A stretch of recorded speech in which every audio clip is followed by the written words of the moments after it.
ನಮಸ್ಕಾರ. ಇವತ್ತಿನ ವಿಡಿಯೋದಲ್ಲಿ NCERT ಕ್ಲಾಸ್ 7 ದೀಪಕಂ ಪುಸ್ತಕದ 5ನೇ ಚಾಪ್ಟರ್ ಸೇವಾ ಹಿ ಪರಮೋ ಧರ್ಮಃ ಇದರ ಎಕ್ಸ್ಪ್ಲನೇಷನ್ ಪಾರ್ಟ್ ಅನ್ನು ನೋಡೋಣ. ಸೇವಾ ಹಿ ಪರಮೋ ಧರ್ಮಃ, ಸೇವೆಯೇ ಪರಮ ಧರ್ಮ, ಅತ್ಯಂತ ಶ್ರೇಷ್ಠವಾದ ಧರ್ಮ ಸೇವೆ, ಪರರ ಸೇವೆಯನ್ನು ಮಾಡುವಂಥದ್ದು. ಪ್ರಿಯ ಛಾತ್ರಾಃ, ಜೀವನೆ ಸಫಲತಾಯೈ ಮಾನವಃ ಕಿಂ ಕಿಂ ಅರ್ಜಯೇತ್. ಟೀಚರ್ ಕೇಳ್ತಾ ಇದ್ದಾರೆ, ಜೀವನದಲ್ಲಿ ನಾವು ಒಂದು ಸಕ್ಸಸ್ಸನ್ನು, ಸಫಲತೆ ಅಂದರೆ ಸಕ್ಸಸ್ಸನ್ನು ಪಡಿಬೇಕಂದ್ರೆ ನಾವು ಏನೇನೆಲ್ಲ ಸಂಪಾದಿಸಬೇಕು. ಅರ್ಜಯೇತ್ ಅಂದರೆ ಸಂಪಾದನೆಯನ್ನು ಮಾಡಬೇಕು. ಇದು ವಿಧಿಲಿಂಗ್ ಲಕಾರ ಅಂತ ಹೇಳ್ತೀವಿ, ಅಂದರೆ ಕಮಾಂಡ್ ಮಾಡುವಂಥದ್ದು, ಏನು ಮಾಡಬೇಕು ನಾವು ಅಂತ ಹೇಳುವಂಥದ್ದು. ವಿದ್ಯಾಂ ಉಪಾಧಿಂ ಪದವೀಂ ಧನಂ, ಒಬ್ಬೊಬ್ಬರು ಒಂದೊಂದು ಒಪಿನಿಯನ್ ಅನ್ನು ಕೊಡ್ತಾರೆ. ಒಬ್ಬ ಹುಡುಗ ಹೇಳ್ತಾನೆ ವಿದ್ಯೆಯನ್ನು ನಾವು ಸಂಪಾದಿಸಬೇಕು, ಸಫಲತೆ ಸಿಗಬೇಕಂದ್ರೆ ನಾವು ವಿದ್ಯೆಯನ್ನು ಸಂಪಾದಿಸಬೇಕು. ಉಪಾಧಿಂ, ಉಪಾಧಿ ಅಂದರೆ ನಮ್ಮ ಒಂದು ಹೆಸರು ಅಥವಾ ಒಂದು ಪ್ರಶಸ್ತಿ, ಇವುಗಳನ್ನೆಲ್ಲ ಸಂಪಾದಿಸಬೇಕು. ಪದವಿ ಅಂದರೆ ಡಿಗ್ರಿಗಳನ್ನು, ನಾವು ಯಾವ ಒಂದು ಸರ್ಟಿಫಿಕೇಟ್ಗಳನ್ನೆಲ್ಲ ಪಡಿಬೇಕು ಅನ್ನುವಂಥ ಅರ್ಥದಲ್ಲಿ. ಧನಂ ಅಂದರೆ ಹಣವನ್ನು ಸಂಪಾದಿಸಬೇಕು. ಈ ರೀತಿ ಒಪಿನಿಯನ್ನನ್ನು ಕೊಡ್ತಾರೆ. ಕಿಂ ಏತದೇವ ಪರ್ಯಾಪ್ತಂ, ಅಷ್ಟೇ ಸಾಕಾ ಅಂತ ಟೀಚರ್ ಕೇಳ್ತಾ ಇದ್ದಾರೆ. ಅನ್ಯತ್ ಕಿಂ ಅವಶ್ಯಕಂ ಮಹೋದಯೇ, ಇನ್ನು ಏನು, ಅನ್ಯತ್ ಅಂದರೆ ಬೇರೆ ಇನ್ನೇನು ಬೇಕು, ಅವಶ್ಯಕತೆ ಇದೆ ನಾವು ಸಕ್ಸಸ್ ಆಗಬೇಕಂದ್ರೆ ಅಂತ ಕೇಳ್ತಾರೆ.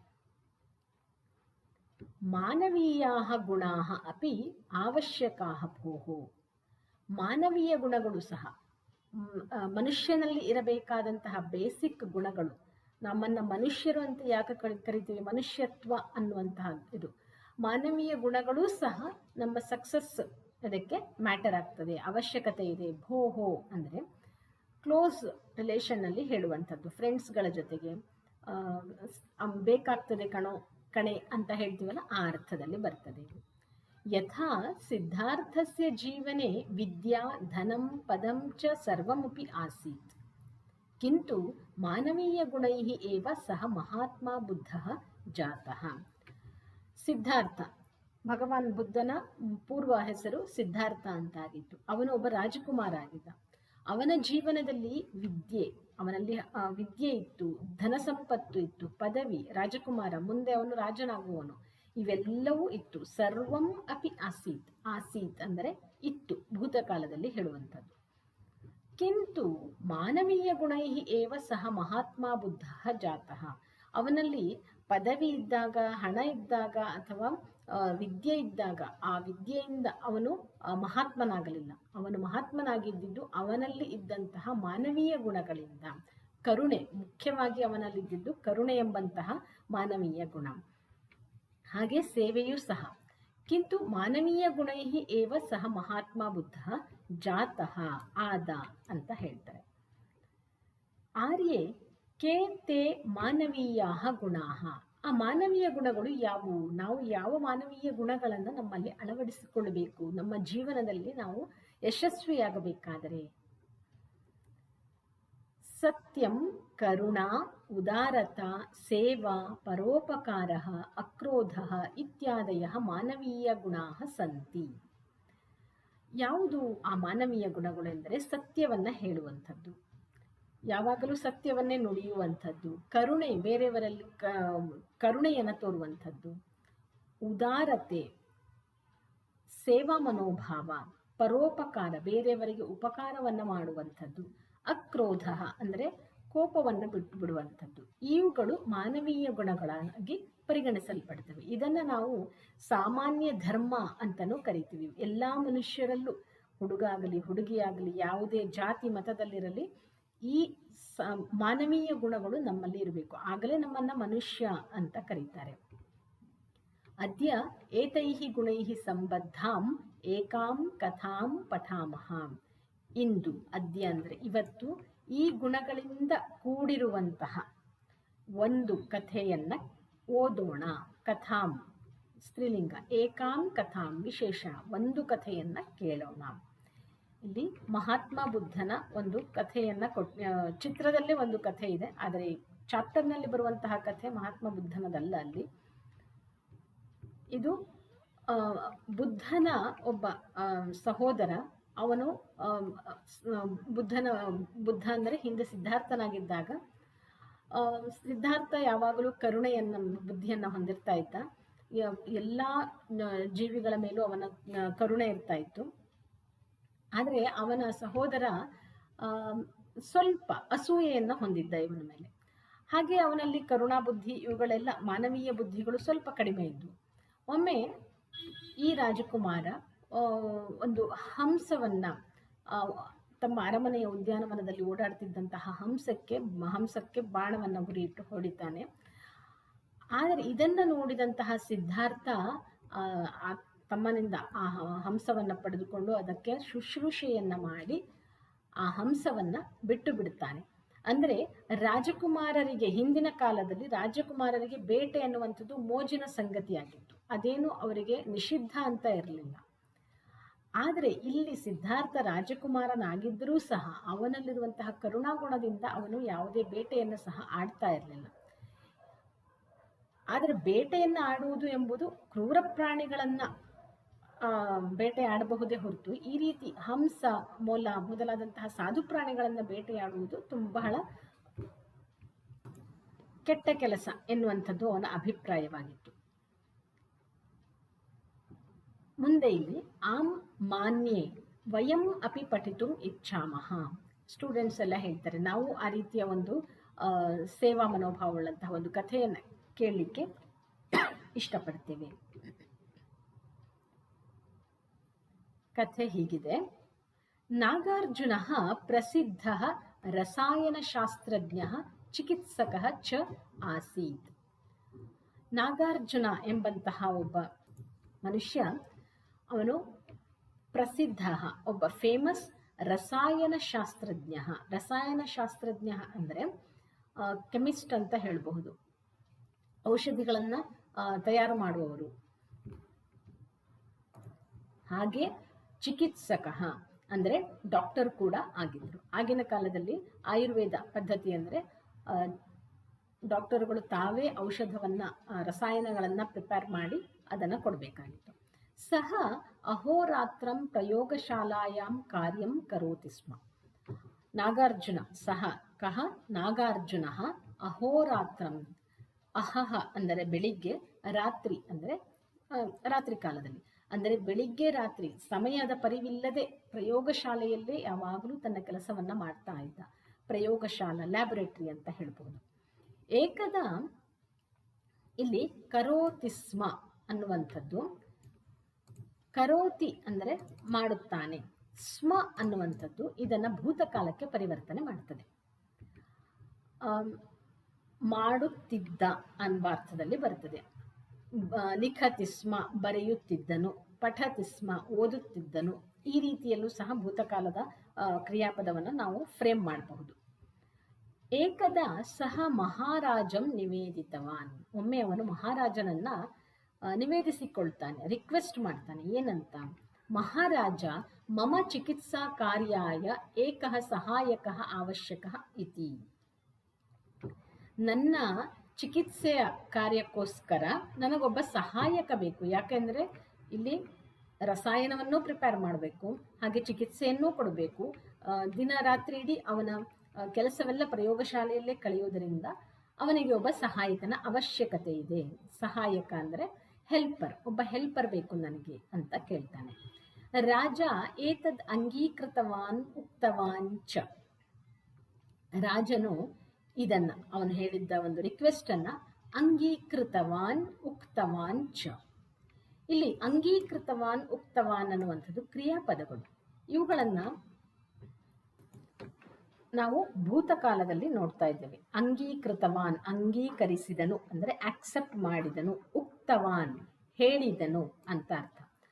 ಅಂದರೆ ಇದು ಭೂತಕಾಲವನ್ನು ಕ್ತವತು ಎಂಬಂತಹ ಪ್ರತ್ಯಯದ ಮೂಲಕ ಭೂತಕಾಲವನ್ನು ಮಾಡ್ತಾ ಇದ್ದೀವಿ. ಈ ಚಾಪ್ಟರ್ನಲ್ಲಿ ಮುಖ್ಯವಾಗಿ ಎಕ್ಸಸೈಸ್ ಪಾರ್ಟ್ನಲ್ಲಿ ಈ ಕ್ತವತು ಪ್ರತ್ಯಯದ ಬಗ್ಗೆ ಫೋಕಸ್ ಮಾಡಿದ್ದಾರೆ.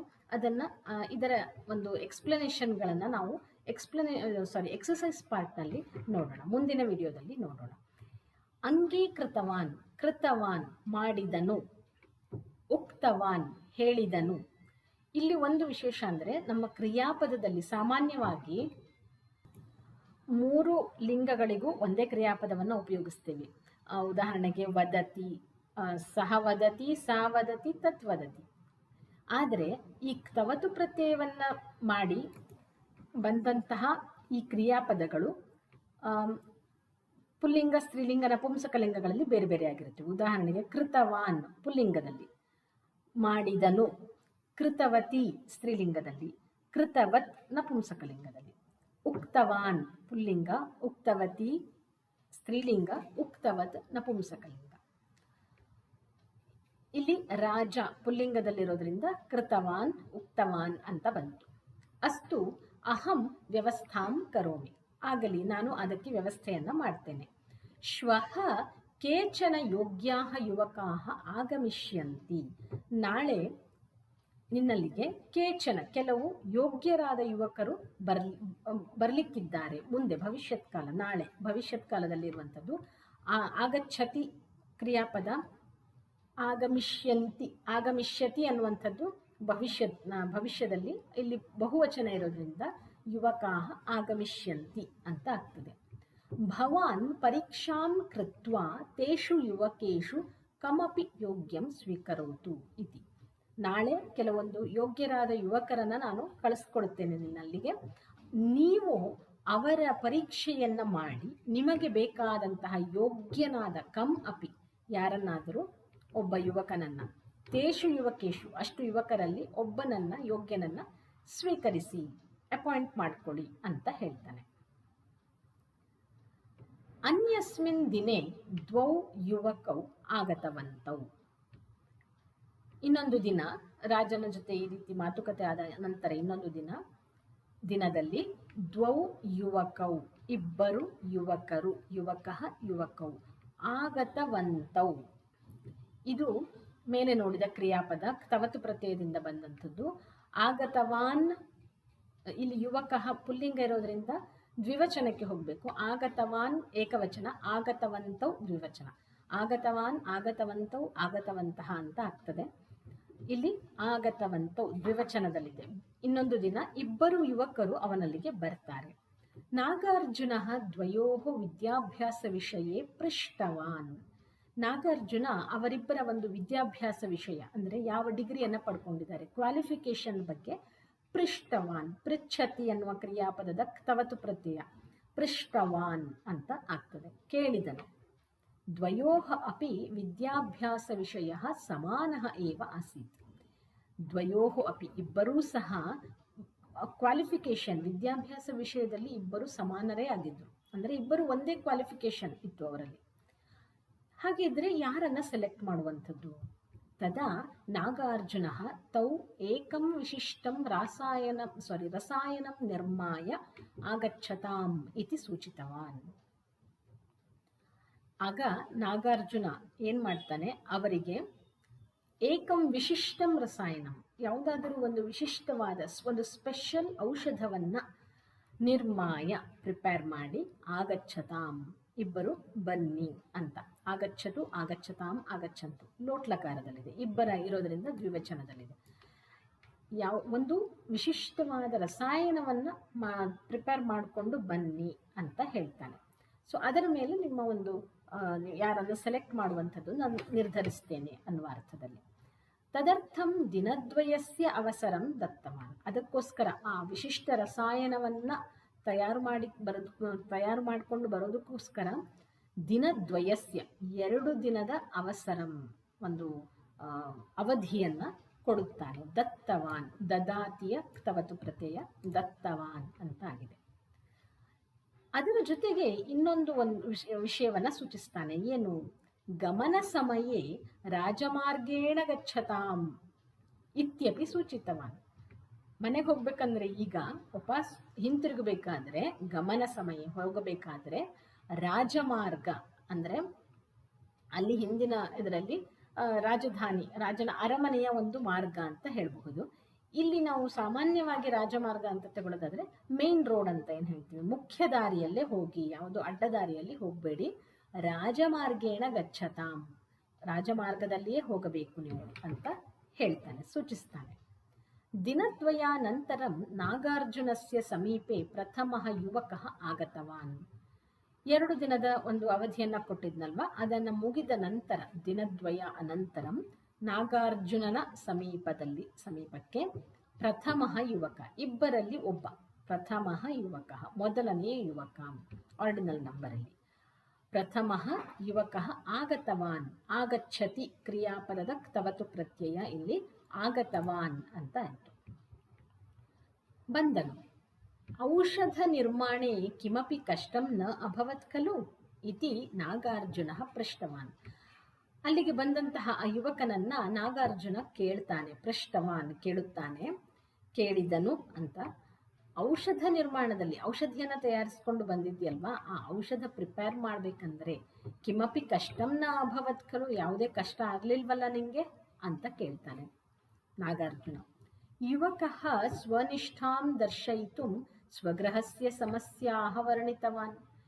ಆ ಯುವಕ ಏನು ಮಾಡ್ತಾನೆ, ತಾನು ಎಷ್ಟು ಕಷ್ಟಪಟ್ಟು ಆ ಒಂದು ತನ್ನ ನಿಷ್ಠೆ, ಅವನು ಹೇಳಿದನಲ್ಲ ಒಂದು ವಿಶಿಷ್ಟವಾದ ರಸಾಯನವನ್ನು ತಯಾರಿಸ್ಕೊಂಡು ಬರಬೇಕು ಅಂತ ಹೇಳಿದ್ದಾನೆ, ಅದನ್ನು ಮಾಡಲಿಕ್ಕೆ ತನಗೆ ಎಷ್ಟು ಕಷ್ಟವಾಯಿತು, ಆದರೂ ತಾನು ಮಾಡ್ಕೊಂಬಂದೆ ಅನ್ನುವ ಅರ್ಥದಲ್ಲಿ ತನ್ನ ನಿಷ್ಠೆಯನ್ನು ದರ್ಶಯಿತು ತೋರಿಸ್ಲಿಕ್ಕೋಸ್ಕರ ಸ್ವಗೃಹಸ್ಯ ಸಮಸ್ಯಾಹ, ತನ್ನ ಮನೆಯ ಸಮಸ್ಯೆಗಳನ್ನು ವರ್ಣಿತವಾನ್, ಇದು ಕ್ತವತು, ವರ್ಣಯತಿ ಕ್ರಿಯಾಪದದ ಕ್ತವತು ಪ್ರತ್ಯಯ, ವರ್ಣಿತವಾನ್ ಹೇಳಿದನು, ವರ್ಣಿಸಿದನು, ತನ್ನ ಮನೆ ಸಮಸ್ಯೆಗಳನ್ನು ವರ್ಣಿಸ್ತಾನೆ. ಏನಂತ, ಪಿತುಃ ಉದರವೇದನ ಮಾತುಃ ಜ್ವರಃ ಚ ಆಸೀತ್.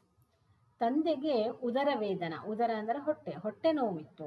ಮಾತುಃ ಜ್ವರಃ, ತಾಯಿಗೆ ಜ್ವರ. ತಂದೆ ತಾಯಿ ಇಬ್ಬರು ಅನಾರೋಗ್ಯದಿಂದ ಇದ್ದರು. ಚ ಆಸೀತ್ ತಥಾಪಿ ಅಹಂ ತತ್ಸರ್ವಂ ಪರಿತ್ಯಜ್ಯ ಔಷಧಂ ನಿರ್ಮಿತವಾನ್ ಇತಿ. ಆದರೂ ಸಹ ಅಪ್ಪ ಅಮ್ಮಂಗೆ ಹುಷಾರಿಲ್ಲ ಮನೆಯಲ್ಲಿ, ಆದರೂ ಸಹ ನಾನು ತತ್ಸರ್ವಂ ಅವೆಲ್ಲವನ್ನು ಬಿಟ್ಟು, ಅವರಿಬ್ಬರನ್ನು ನೋಡ್ಕೊಳ್ಳೋದು ಬಿಟ್ಟು ನಿಮಗೋಸ್ಕರ ನಾನು ಔಷಧವನ್ನು ಮಾಡಿದ್ದೆ. ನಿರ್ಮಿತವಾನ್, ನಿರ್ಮಿತವ ಏನಾಗ್ತದೆ, ನಿರ್ಮಾತಿ ಅನ್ನುವಂಥದ್ದು ಇಲ್ಲಿ ನಿರ್ಮಿತವಾನ್ ಅಂತ ಆಗ್ತದೆ. ಮಾಡಿದ್ದೆ, ಔಷಧ ಅಷ್ಟು ಸಮಸ್ಯೆ ಇದ್ದರೂ ಸಹ ಮನೆಯಲ್ಲಿ ನಾನು ಅವನ್ನೆಲ್ಲ ಬದಿಗೊತ್ತಿ ನಾನು ರಸಾಯನವನ್ನು ಮಾಡಿಕೊಂಡು ತಂದಿದ್ದೇನೆ. ಇತಿ ಉಕ್ತ್ವಾ ನಾಗಾರ್ಜುನಾಯ ರಸಾಯನಂ ದತ್ತವಾನ್. ಹಾಗೆ ಹೇಳಿ ನಾಗಾರ್ಜುನನಿಗೆ ರಸಾಯನವನ್ನು ಕೊಡ್ತಾನೆ, ಔಷಧಿ, ತಾನು ಪ್ರಿಪೇರ್ ಮಾಡಿದಂತಹ ವಿಶಿಷ್ಟವಾದ ಔಷಧಿಯನ್ನು ಅವನಿಗೆ ಕೊಡ್ತಾನೆ.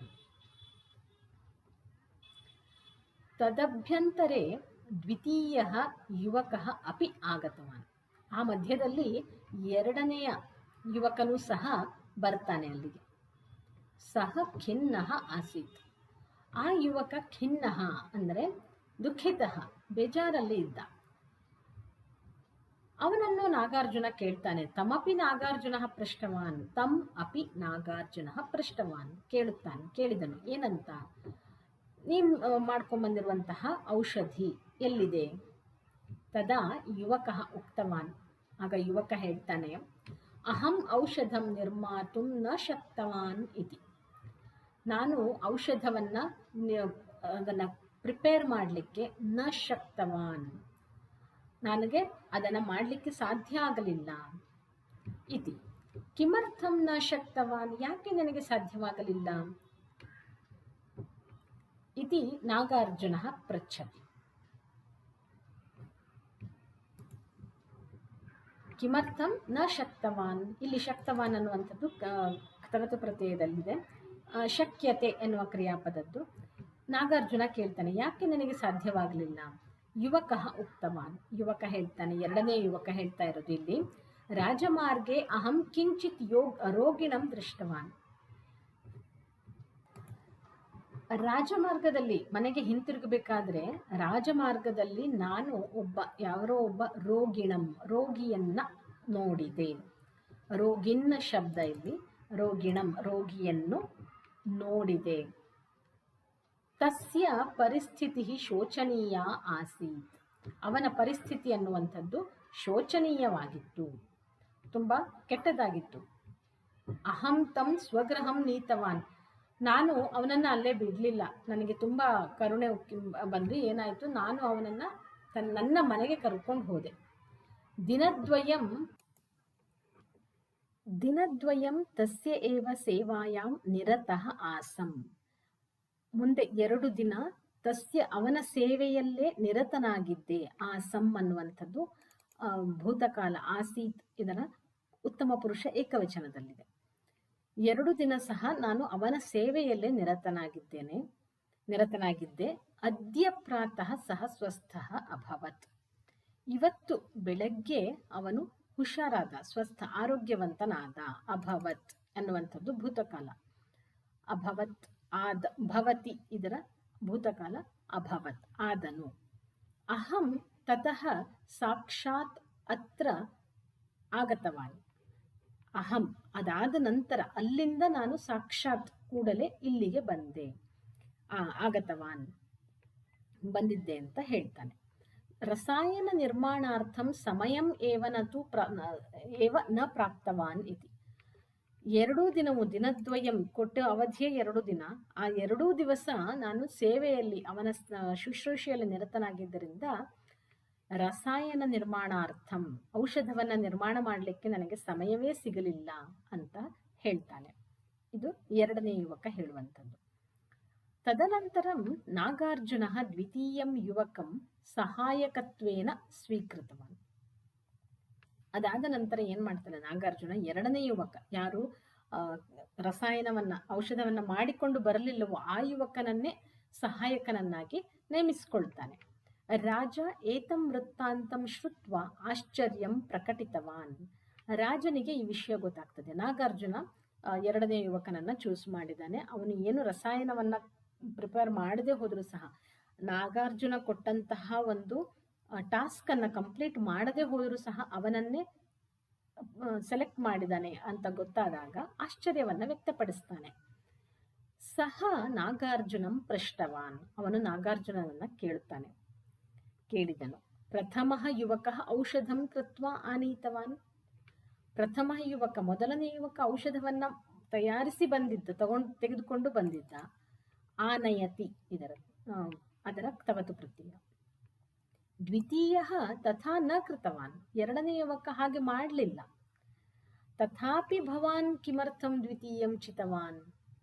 ಆದರೂ ಸಹ ನೀವು ಯಾಕೆ 2ನೇ ಯುವಕನನ್ನ ಚೂಸ್ ಮಾಡಿದ್ರಿ, ಆಯ್ಕೆ ಮಾಡಿದ್ರಿ ಅಂತ ಕೇಳ್ತಾನೆ. ಚಿನೋತಿ ಇದರ ಕ್ರಿಯಾಪದದ ತವತು ಪ್ರತ್ಯಯ ಚಿತವಾನ್ ಅಂತ ಆಯ್ತು.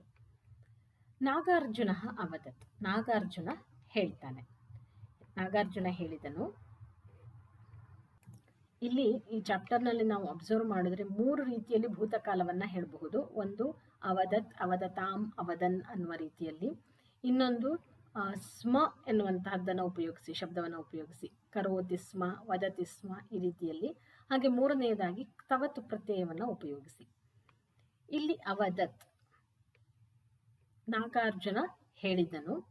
ಇದು ನಾವು ಸಾಮಾನ್ಯ ಕ್ರಿಯಾಪದದಲ್ಲಿ ಲಟ್ಲಕಾರದಲ್ಲಿ ಉಪಯೋಗಿಸುವ ಹಾಗೆ ವದತಿ, ವದತಃ, ವದಂತಿ ಅದು 3 ಲಿಂಗಗಳಲ್ಲಿ ಚೇಂಜ್ ಆಗಲ್ವಲ್ಲ, ಅದೇ ರೀತಿಯಲ್ಲಿ ಇದು ಸಹ 3 ಲಿಂಗಗಳಲ್ಲಿ ಭೇದ ಇಲ್ಲ. ದ್ವಿತೀಯ ಅಪಿ ಔಷಧ ನಿರ್ಮಾಣೆ ಕುಶಲಃ ಅಸ್ತಿ.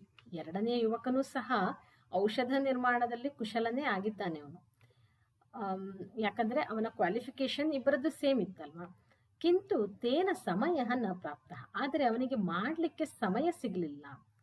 ಯತಃ ಸಹ ಸೇವಾಯಾಂ ನಿರತಃ ಆಸೀತ್. ಯಾಕೆ ಅವನಿಗೆ ಸಮಯ ಸಿಗಲಿಲ್ಲ?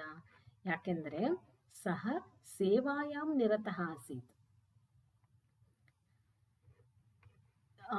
ಒಬ್ಬ ರೋಗಿಯ ಸೇವೆಯಲ್ಲಿ ನಿರತನಾಗಿದ್ದರಿಂದ ಅವನ ಪ್ರಯಾರಿಟಿ ಬೇರೆ ಆಗಿತ್ತು. ಆದ್ದರಿಂದ ಅವನಿಗೆ ಸಮಯ ಸಿಗಲಿಲ್ಲ. ತಂ ರೋಗಿಣಂ ಅಹಂ ಪೂರ್ವಮೇವ ಮಾರ್ಗೇ ದೃಷ್ಟವಾನ್.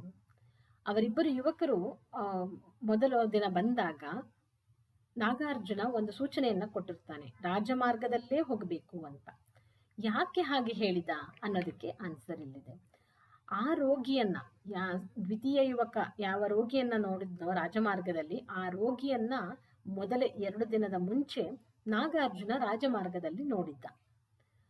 ಆದ್ದರಿಂದ ತಂ ರೋಗಿಣಂ ಅಹಂ ಪೂರ್ವಮೇವ ಮಾರ್ಗೇ ದೃಷ್ಟವಾನ್. ಅತಃ ಇವರಿಗೆ ಒಂದು ಸೀಕ್ರೆಟ್ ಟಾಸ್ಕ್ ಆಗಿ ಇದನ್ನು ಕೊಟ್ಟಿದ್ದ.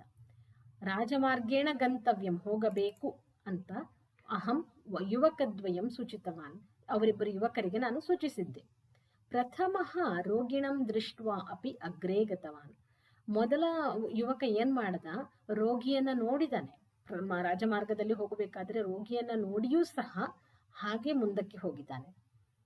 ಸಹ ಯಂತ್ರವತ್ ಕಾರ್ಯಂ ಕರೋತಿ, ಅವನಲ್ಲಿದ್ದೇನು, ನಾನು ಗುರಿ ಏನು, 2 ದಿನದಲ್ಲಿ ನಾನು ಔಷಧಿಯನ್ನ ತಯಾರಿಸಿ, ಒಂದು ವಿಶಿಷ್ಟವಾದ ಔಷಧಿಯನ್ನ ತಯಾರಿಸಿ ಕೊಡಬೇಕು, ನನಗಾಗ ಈ ಸಹಾಯಕ ಕೆಲಸ ಸಿಗ್ತದೆ, ಅದು ಒಂದೇ ಅವನ ಗುರಿ ಇತ್ತು. ದಾರಿಯಲ್ಲಿ ಆ ರೋಗಿಯನ್ನು ನೋಡಿದರೂ ಸಹ ಅವನನ್ನು ಗಮನಿಸದೆ ಅಥವಾ ಲೆಕ್ಕ ಮಾಡದೆ ತನ್ನ ಮನೆಗೆ ಹೋಗಿರ್ತಾನೆ. ಆದ್ದರಿಂದ ಅವನು ಯಂತ್ರದಂತೆ ಕೆಲಸ ಮಾಡ್ತಾನೆ, ಏನು ಹೇಳಿದ್ದೇನೋ ಅದನ್ನು ಮಾತ್ರ ಮಾಡ್ತಾನೆ. ತಸ್ಮಿನ್ ಸೇವಾಯಾಹ ಭಾವನಾ ನಾಸ್ತಿ, ಅವನಲ್ಲಿ ಸೇವೆ, ಮುಖ್ಯವಾಗಿ ವೈದ್ಯರಿಗೆ ಇರಬೇಕಾದಂತಹ ಮಾನವೀಯ ಗುಣ ಏನೆಂದರೆ ಎಲ್ಲರಲ್ಲೂ ಇರಬೇಕಾದದ್ದು, ಅದರಲ್ಲೂ ಮುಖ್ಯವಾಗಿ ವೈದ್ಯರಲ್ಲಿ ಇರಬೇಕಾದದ್ದು ಸೇವಾ ಮನೋಭಾವ. ಸೇವೆ, ತನ್ನ ವೃತ್ತಿಯನ್ನು ಸೇವೆ ಅಂತ ಪರಿಗಣಿಸಬೇಕು. ಆ ಸೇವಾ ಮನೋಭಾವವೇ ಅವನಲ್ಲಿ ಇಲ್ಲ. ಅವನಲ್ಲಿ ತಸ್ಮಿನ್ ಸೇವಾಯಾಹ ಭಾವನಾ, ಸೇವೆಯ ಭಾವನೆಯೇ ಇಲ್ಲ. ಸೇವಾ ಭಾವನಾಂ ವಿನಾ ಚಿಕಿತ್ಸಕ ಕಥಂ ಭವೇತ್, ಸೇವಾ ಭಾವನೆಯೇ ಇಲ್ಲದೆ ಚಿಕಿತ್ಸಕ ಆಗಲಿಕ್ಕೆ ಹೇಗೆ ಸಾಧ್ಯ. ಅತಃ ಅಹಂ ದ್ವಿತೀಯಸ್ಯ ಚಯನಂ ಕೃತವಾನ್ ಇತಿ. ಆದರೆ 2ನೇ ಯುವಕ ಏನು ಮಾಡ್ತಾನೆ, ರಾಜಮಾರ್ಗದಲ್ಲಿ ರೋಗಿಯನ್ನು ನೋಡಿ ತಡೆದು ನಿಲ್ಲಿಸಿ ಅವನನ್ನು ಮಾತನಾಡಿಸಿ ಅವನನ್ನು ತನ್ನ ಮನೆಗೆ ಕರೆದುಕೊಂಡು ಹೋಗಿ, ಅವನಿನ್ನೂ ಡಾಕ್ಟರ್ ಆಗಿಲ್ಲದೆ ಹೋದರೂ ಸಹ ಅವನಲ್ಲಿರುವಂತಹ ಒಂದು ಮಾನವೀಯ ಗುಣ, ಸೇವೆ ಎಂಬಂತಹ ಮಾನವೀಯ ಗುಣದಿಂದಾಗಿ ಅವನನ್ನು ತನ್ನ ಮನೆಯಲ್ಲಿ 2 ದಿನ ಇರಿಸಿಕೊಂಡು ಚಿಕಿತ್ಸೆಯನ್ನು ಕೊಟ್ಟು ಗುಣಮುಖನನ್ನಾಗಿ ಮಾಡ್ತಾನೆ. ಆದ್ದರಿಂದ ಆ 2ನೇ ಯುವಕನಲ್ಲಿ ಸೇವಾ ಮನೋಭಾವ ಇರೋದರಿಂದಲೇ ನಾನು ದ್ವಿತೀಯಸ್ಯ ಚಯನಂ ಕೃತವಾನ್, 2ನೇಯವನ ಒಂದು ಆಯ್ಕೆಯನ್ನ ಮಾಡಿದೆ ಅಂತ ಹೇಳ್ತಾನೆ. ಇವಿಷ್ಟು ಈ ಚಾಪ್ಟರ್ನ ಎಕ್ಸ್ಪ್ಲನೇಷನ್ ಪಾರ್ಟು. ಶಬ್ದಾರ್ಥವನ್ನು ನೋಡೋಣ ಒಮ್ಮೆ. ಉಪಾಧಿಂ ಅಂದರೆ ಡಿಗ್ರಿ, ಪದವೀಂ ಡೆಸಿಗ್ನೇಷನ್ ಪೊಸಿಷನ್, ಮಾನವೀಯಾಹ ಅಂದರೆ ಮಾನವೀಯ ಗುಣಗಳು ಹ್ಯುಮ್ಯಾನಿ, ರಸಾಯನಶಾಸ್ತ್ರಜ್ಞ ಅಂದರೆ ಇಲ್ಲಿ ಔಷಧಶಾಸ್ತ್ರಜ್ಞ, ಯಾರು ಔಷಧಶಾಸ್ತ್ರವನ್ನು ಅಂದರೆ ಮೆಡಿಕಲ್ ಸೈನ್ಸನ್ನು ಗೊತ್ತಿರ್ತಾರೋ ಅವರು ಕೆಮಿಸ್ಟ್, ಹಾಗೆ ಡ್ರಗ್ಗಿಸ್ಟ್ ಅಂತ ಹೇಳ್ಬೋದು. ಚಿಕಿತ್ಸಕ ಭಿಷಕ್ ಅಂತಲೂ ಕರಿತೀವಿ ಸಂಸ್ಕೃತದಲ್ಲಿ, ವೈದ್ಯ ಅಂತಲೂ ಹೇಳಬಹುದು. ಫಿಸಿಷಿಯನ್, ಹಾಗೆ ಪ್ರಯೋಗಶಾಲಾಯಾಮ್, ಪ್ರಯೋಗಶಾಲಾ ಅಂದರೆ ಲ್ಯಾಬೊರೇಟರಿಯಲ್ಲಿ, ಅಂಗೀಕೃತವಾನ್ ಸ್ವೀಕೃತವಾನ್ ಆಕ್ಸೆಪ್ಟೆಡ್, ವ್ಯವಸ್ಥಾಂ ಅಂದರೆ ಅರೇಂಜ್ಮೆಂಟ್, ವ್ಯವಸ್ಥೆಯನ್ನು ಮಾಡಿದ್ರು ಅಂತ ಕನ್ನಡದಲ್ಲಿ ಉಪಯೋಗಿಸ್ತೀವಿ, ಅರೇಂಜ್ಮೆಂಟ್ ಅಂತ. ಅನ್ಯಸ್ಮಿನ್ ದಿನೇ ಆನ್ ಅನದರ್ ಡೇ, ಅಪರಸ್ಮಿನ್ ದಿನೇ ದಿವಸೆ ಅಂತಲೂ ಹೇಳಬಹುದು. ರಾಜಮಾರ್ಗ ಅಂದರೆ ಮುಖ್ಯ ಮಾರ್ಗ, ಹೈವೇ ಅಂತ ಇಲ್ಲಿ. ಖಿನ್ನ ದುಃಖಿತ ಸ್ಯಾಡ್, ಶಕ್ತವಾನ್ ಅಹಂ ಶಕ್ತವಾನ್, ಸಮರ್ಥ ಅಭವಂ, ನಾನು ಐ ಕುಡ್ ಡು, ನಾನು ಮಾಡಬಹುದು ಅನ್ನೋ ಥರ. ಅರೋಗಿಣಂ ಅಂದರೆ ಫಾರ್ ಸಿಕ್ ಪರ್ಸನ್, ಇಲ್ಲಿ ಅಬ್ಸರ್ವ್ ಮಾಡಿದ್ರೆ ಸಹ ಶಕ್ತವಾನ್ ಅಂತಲೂ ಆಗ್ತದೆ, ಅಹಂ ಅಪಿ ಶಕ್ತವಾನ್, 2ಕ್ಕೂ ಶಕ್ತವಾನ್ ಅಂತಾನೆ ಬಂದಿದೆ ಇಲ್ಲಿ. ಅಂದರೆ ಇಲ್ಲಿ ಪುರುಷಗಳಲ್ಲಿ ಬರಲ್ಲ, ಪ್ರಥಮ ಪುರುಷ, ಮಧ್ಯಮ ಪುರುಷ, ಉತ್ತಮ ಪುರುಷದಲ್ಲಿ ಬರೋದಿಲ್ಲ, ಇದು ವಿಭಕ್ತಿಗೆ ಹೋಗ್ತದೆ. ಇದನ್ನ ಮುಂದೆ ಎಕ್ಸಸೈಸ್ ಪಾರ್ಟ್ನಲ್ಲಿ ನೋಡೋಣ. ರೋಗಿಣಂ ಫಾರ್ ದ ಸಿಕ್ ಪರ್ಸನ್, ಶೋಚನೀಯ ಅಂದರೆ ಮಿಸರೇಬಲ್, ದಯನೀಯ, ನಿರತಃ ಎಂಗ್ರೋಸ್ಡ್, ಲೀನನಾಗಿರುವಂಥದ್ದು, ಮಗ್ನನಾಗಿರುವಂಥದ್ದು, ಅದರಲ್ಲೇ ಮುಳುಗೋಗಿರುವಂಥದ್ದು. ವೃತ್ತಾಂತಂ ಅಂದರೆ ಘಟನೆಯನ್ನ. ಚಿತವಾನ್ ಚಯನಂ ಕೃತವಾನ್ ಸೆಲೆಕ್ಟೆಡ್. ಯಂತ್ರವತ್ ಲೈಕ್ ಎ ಮೆಷಿನ್, ಯಂತ್ರದಂತೆ ಅಂತ. ಕಷಾಯಂ ಯಂತ್ರದಂತೆ ಅಂದರೆ ಯಂತ್ರ, ನಾವೇನು ಅದಕ್ಕೆ ಮೊದಲೇ ಒಂದು ಇನ್ಪುಟ್ ಅನ್ನು ಕೊಟ್ಟಿರ್ತೇವೆ, ಅದನ್ನ ಮಾತ್ರ ಮಾಡ್ತಾ ಹೋಗ್ತದೆ. ಅದೇ ರೀತಿಯಲ್ಲಿ ಯಂತ್ರವತ್. ಕಷಾಯಂ ಅಂದರೆ ಹರ್ಬಲ್ ಡಿಕಾಕ್ಷನ್, ಔಷಧ, ಕಷಾಯ ಅಂತ ಕನ್ನಡದಲ್ಲೂ ಹೇಳ್ತೀವಲ್ಲ, ಆಯುರ್ವೇದ ಇದರಲ್ಲಿ. ಅತ್ರ ಇದಂ ಅವಧೇಯಂ, ರಸಾಯನಂ ಇತಿ ಶಬ್ದಃ ಆಯುರ್ವೇದಶಾಸ್ತ್ರೇ ಔಷಧಂ ಇತ್ಯಸ್ಮಿನ್ ವಿಷಯೇ ಪ್ರಯುಜ್ಯತೆ. ರಸಾಯನಂ ಅಂದರೆ ಆಯುರ್ವೇದ ಶಾಸ್ತ್ರದಲ್ಲಿ ಔಷಧಕ್ಕೆ ರಸಾಯನ ಅಂತ ಹೇಳ್ತೀವಿ. ಇಲ್ಲಿ ಮುಂದೆ ತವತು ಪ್ರತ್ಯಯದ ವಿಷಯವನ್ನು ಕೊಟ್ಟಿದ್ದಾರೆ. ಇದು ಮತ್ತೆ ವಿಡಿಯೋ ಲೆಂತಿ ಆಗ್ತದೆ, ಆದ್ದರಿಂದ ಈ ಪಾರ್ಟನ್ನು ಹಾಗೆ ಎಕ್ಸಸೈಸ್ ಪಾರ್ಟನ್ನು ಮುಂದಿನ ವಿಡಿಯೋದಲ್ಲಿ ಕವರ್ ಮಾಡೋಣ. ಈ ವಿಡಿಯೋ ಇಷ್ಟ ಆಗಿದ್ದರೆ ದಯವಿಟ್ಟು ಲೈಕ್ ಮಾಡಿ, ಶೇರ್ ಮಾಡಿ. ಹಾಗೆ ಏನಾದರೂ ಇನ್ಫಾರ್ಮೇಷನ್ ಇದ್ದರೆ ಕಮೆಂಟ್ನಲ್ಲಿ ತಿಳಿಸಿ. ಇನ್ನು ನನ್ನ ಚಾನೆಲ್ಗೆ ಸಬ್ಸ್ಕ್ರೈಬ್ ಆಗಿಲ್ಲ ಅಂದರೆ ದಯವಿಟ್ಟು ಸಬ್ಸ್ಕ್ರೈಬ್ ಆಗಿ. ಮುಂದಿನ ವಿಡಿಯೋದಲ್ಲಿ ಮತ್ತೆ ಸಿಗೋಣ. ಧನ್ಯವಾದಗಳು.